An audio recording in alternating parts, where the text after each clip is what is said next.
Hello there, my name's Sam and I'm a guitar and bass tutor at Birmingham Rock School. I'll be conducting the bass portions of our Top Tip Tuesdays, and I'm going to start us off this week with some fundamentals of playing the bass guitar. Now, just like everything I teach, the idea of this is for you guys to go away, decide what works best for you and what you like the most. So let's get started.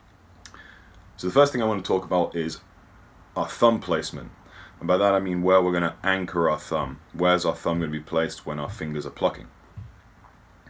You'll see a lot of people do this, where they anchor it on the pickup, and then they move their fingers across the strings.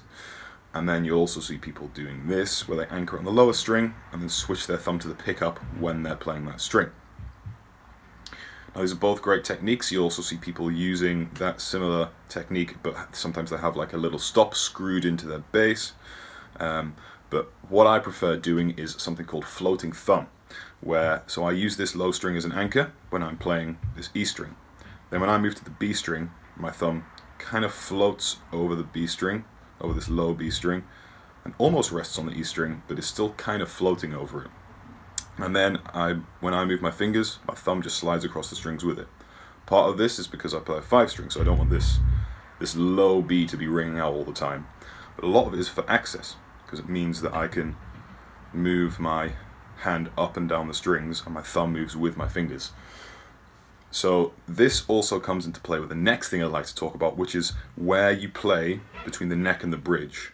So this is the neck here, and this is the bridge here. The most important thing when you're doing this is making sure you use the same riff, same collection of notes, or same exercise every time you change position. Then you can really get a true understanding of the differences in tone in each position. Now I am only using a phone camera, so you might not hear the full differences, but I promise you try this at home, you get a good array of tones, and it's a fun thing to experiment with, especially when you're playing between different genres. So I'm going to start off right next to the bridge. I'm using a riff from a song called Wait for the Moment by a band called Wolfpack. So here we go, it's starting off next to the bridge.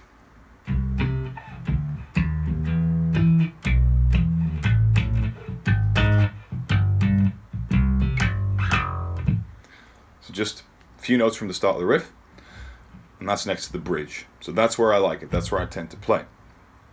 Here, between the pickups, so this is where I would play, if I was using a pick, maybe playing metal. So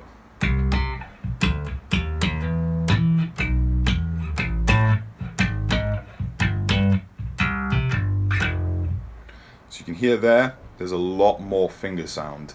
You hear a lot more of the attack of my fingers hitting the string. So a bit more treble, a bit more mids. Now right next to the neck.